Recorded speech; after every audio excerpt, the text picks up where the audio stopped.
ko am nga yónneen am Maodo am Cheikh mi nu doy. ko jullit yi mbokk taalibe yi mbokk Médina Ndiaye département Linguère asalaamaaleykum wa rahmatullahi taala wa barakaatu. su ngeen déggee Doudou Kane xel yëpp dem dëkku diine ba dëkku lislaam ba dëkk ba bëgg si yëpp yàlla Muhammad waaye bëgg Cheikh na Ahmed Tidiane Chérif radiyallahu taala anhu ndigal bàyyi ko nag Serigne Babacar Sy Mansour xalifa général Tidiane liggéeyal maamam liggéey rasulullah sallallahu alayhi wa sallam yàlla na fi yàgg te wér ak njaboot kii Hadji Malick waaye nag ci dëkku diine Médina Ndiaye fan mooy Médina Ndiaye mi ngi nekk ci commune bu Thiamène Fass waaye bis bu tedd bi nga xam ne jàpp nañ ko le 3 janvier 2025 képp ko suru an la ilaha illallah wa ashhadu anna muhammadan rasulullah ñi la ci woo waaye bis bu tedd boobu nag bu ñëwee nag fekk fa nag cette village bu baax bi sunu baay bu tedd bi ak bëgg yàlla ak ay taalibe Cheikh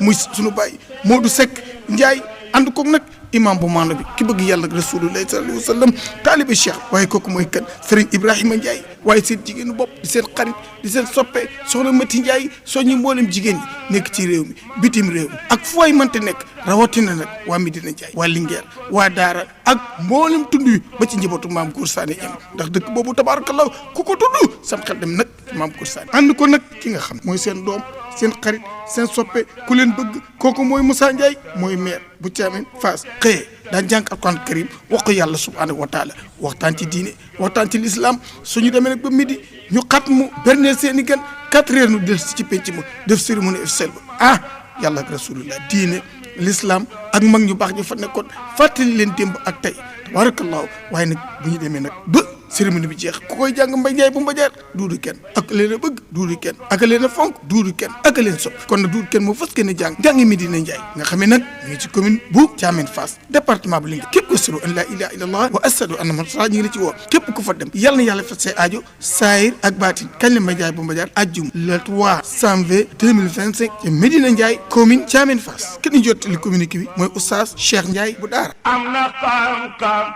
am wilaaya am diraaya ami may li ko buur laawu defal an ko ni kaar